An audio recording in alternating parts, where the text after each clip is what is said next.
श्री स्वामी समर्थ। सर्व स्वामी भक्तांचे या चॅनेलवरती पुन्हा एकदा मनापासून स्वागत आहे। शिवपूजेसाठी मासिक शिवरात्री समर्पित आहे। त्यानुसार उद्या म्हणजे 27 जानेवारी रोजी मासिक शिवरात्री आहे। पंचांगानुसार प्रत्येक महिन्यात एक म्हणजेच वर्षभरात एकूण 12 मासिक शिवरात्रीचे व्रत येते। मासिक शिवरात्रीच्या दिवशी शिवलिंगाचे विधिवत पूजन करणे लाभदायक ठरते। असे केल्याने व्यक्तीला सुख, समृद्धी, संतती आणि यशाची प्राप्ती होते।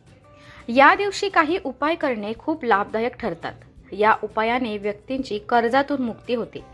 चला जाणून घेऊयात कोणते आहेत ते उपाय। सर्वात पहिला उपाय म्हणजे मासिक शिवरात्रीच्या दिवशी भगवान शंकराला दह्यात थोडे मध मिसळून अर्पण करावे। या उपायाने कुटुंबात सुख समृद्धी टिकवून राहते। दुसरा उपाय आहे तो म्हणजे कुटुंबातील सुख समृद्धी आणि भौतिक सुख सुविधांमध्ये वाढ हवी असेल तर मासिक शिवरात्रीच्या दिवशी सकाळी स्नान करून घराजवळील शिव मंदिरातील शिवलिंगाला गंगाजल अर्पण करा। या उपायाने तुमच्या भौतिक सुखात वाढ होईल। तिसरा उपाय आहे तो म्हणजे तुम्हाला जर एखाद्या जुन्या गोष्टीमुळे त्रास होत असेल आणि त्यातून सुटका हवी असेल तर मासिक शिवरात्रीच्या दिवशी मूठभर तांदूळ घेऊन शिव मंदिरात अर्पण करा आणि काही तांदूळ गरजूंना दान करा। या उपायाने तुम्हाला लाभ होऊन तुमची समस्या लवकरच दूर होईल। चौथा उपाय आहे तो म्हणजे कुंडलीतील राहू केतू दोषमुळे माणसाच्या जीवनात अशांतता निर्माण होते। आर्थिक आणि मानसिक समस्या वाढू लागतात।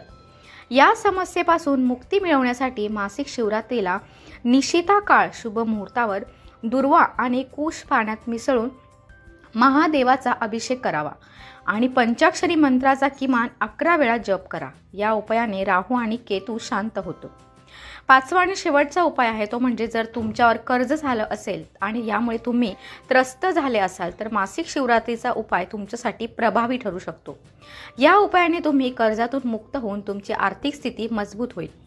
यासाठी मासिक शिवरात्रीच्या दिवशी शिवमंदिरात 1.25 किलो तांदूळ दान करा।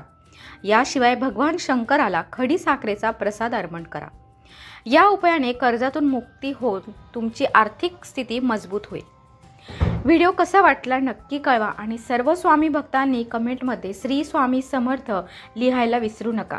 श्री स्वामी समर्थ।